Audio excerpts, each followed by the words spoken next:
احمد مسعود د چریکي جګړې ژمنه وکړه. احمد مسعود وایي زه به طالبانو حکومت په قلاره پرېنږدم او تدوی پر ضد به جنګ جاري ساتم.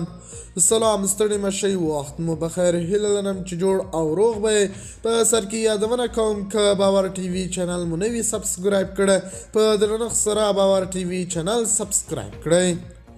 احمد مسعود ویلي موږ له طالبانو سره د خپلاینې په اړه خبرې نه کوو او د خبرو میز ته د دې ډلې د راوستلو لپاره په چریکي جګړې ته دوام ورکوو.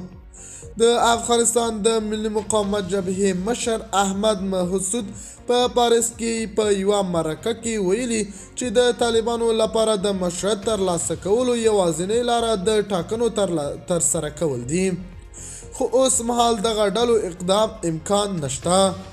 هغه په دوام ویل طالبان د خبرو اترو لپاره له هر ډول خبرو اترو ډډه کوي او یوازې له نړۍ او د افغانستان له خلکو غواړي چې دا ومني چې همدا د پرمختګ یوازینۍ لاره ده.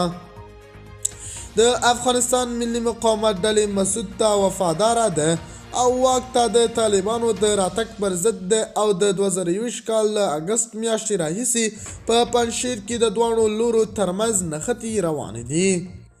احمد مسعود چې له بهر څخه د دغه ډلو څارنه کوي ویل چې د افغانستان د مقاومت جبهې مجبوره شوي چې خپل تاکتیک بدل کړي ځکه چې د سخت دریځو وسلوالو طالبانو پر وړاندې جګړه نشي کولی. هغه د افغانستان د ملي مقاومت د جبهې د ځواکونو د شمیر له 1200 څخه 4000 ته زیاتېدو ته په اشاره سره وویل تیر کال مو یو عملي تګلاره غوره کړه چې هغه چریکي جګړه ده. له همدې امله تاسو لیدلی شئ چې موږ د دې کوچني شمیر سره ډیر تاثیر درلود.